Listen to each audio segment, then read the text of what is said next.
Okay, here's a paradox for you, one that might just flip how you think about health. To get results that last, and to get them fast, you actually have to slow way, way down. I know, it sounds totally backward, right? But stick with me, because in this explainer, we're going to dig into why this slow path is actually the only real shortcut to change that actually sticks. I mean, we've all been there, haven't we? You get that huge burst of motivation. You're all in on some intense new plan. And a few weeks later, you're right back where you started, feeling completely defeated. But here's the thing, and this is really important. That's not you failing. It's the system that's failing you. And today, we're going to take that system apart, piece by piece. All right, so first up, let's talk about the big one, the quick fix delusion. This is that sneaky, flawed way of thinking that, honestly, keeps so many of us trapped in that same frustrating loop. And the main villain in this story? It's a mindset called mechanistic thinking. It's this idea that our bodies are basically just machines, kind of like a car. You know, you get a flat tire, you slap a new one on, and boom, good as new. But our bodies, they are not like that at all. We're talking about biology here, which is just so much more complex. We're not things that can be fixed in a snap. And this right here, this is the absolute key difference. Life is a time-dependent process. See, unlike a machine, our bodies are always adapting. Think about it, chronic health problems don't just pop up overnight, right? So why would we ever think we can reverse them in a flash? So what happens when we try to just force it anyway? Well, we kick off that awful cycle we all know and hate, the yo-yo effect. Here's how it goes down. First, you hit it with an aggressive crash diet.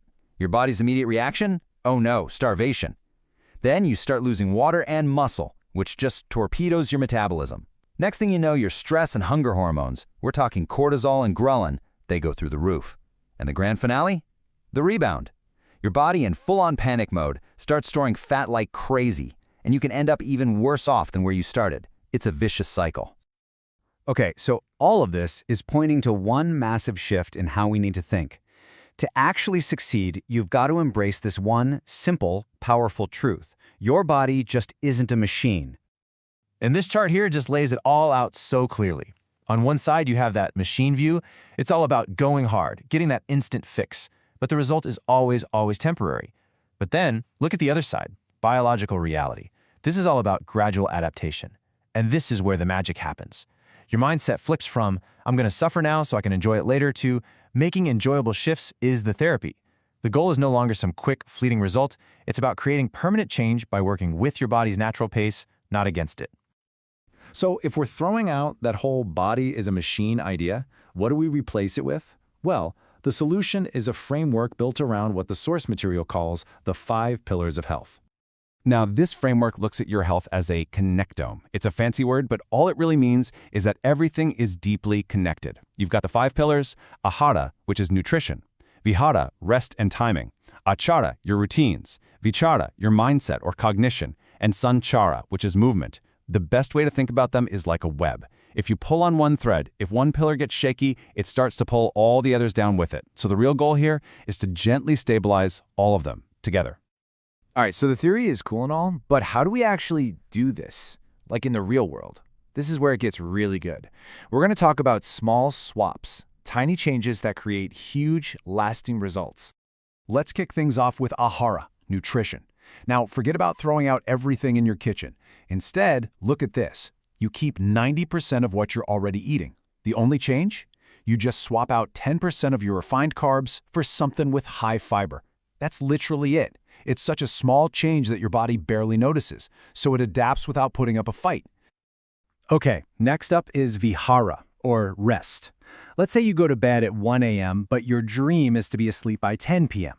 We all know trying to make that 3-hour jump in one night is a recipe for disaster. You'll just lie there staring at the ceiling. But what if you just went to bed 15 minutes earlier each night? 12:45, then 12:30, then 12:15. It's totally painless, and you're slowly, gently resetting your entire body clock. And this exact same simple logic works for all the other pillars. For your routines, Āchāra, maybe you start with just one 10-minute ritual in the morning that's completely non-negotiable. For your mindset, Vichāra, it's all about how you handle slip-ups. You don't let it become a whole downward spiral. You just hit the next meal reset and move on. No big deal. And for movement, Sañchāra, instead of meeting a friend for coffee, why not suggest a walk instead? See, every single one is small, it's simple, and most importantly, it's actually sustainable. Okay, let's bring it all home now. We need to dig into the biology that proves why this slow, gradual approach isn't just a nicer way to do things, it's literally the only way that works. This is the part where we see why slow is, in fact, the fastest way to get there. You have to remember your body runs on a biological calendar, not a stopwatch. I mean, just look at these numbers. It can take up to 6 months for your brain to truly rewire a new habit, and for your metabolism to really truly heal and stabilize, we're looking at 9 to 12 months. There are no hacks, no shortcuts. That's just how biology works. And to really put that into perspective, think about this. It usually takes something like 5 to 10 years of tiny, almost invisible daily habits to build up a major health problem. That's a decade of slowly weaving this harmful network inside your body.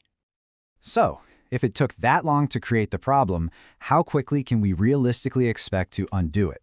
Well, the science is pretty clear. It takes a minimum of 9 to 12 months to safely and sustainably reverse that damage. And we're not just talking about the number on the scale. We're talking about restoring deep, lasting metabolic health.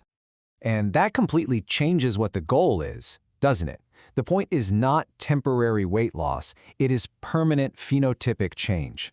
I know that sounds super scientific, but all it means is changing the way your body actually functions and expresses itself, how it operates, how it looks, how it feels, for good. Which brings us right back to the heart of this whole idea, summed up perfectly right here. Gradual, enjoyable shifts as therapy. The journey is the destination.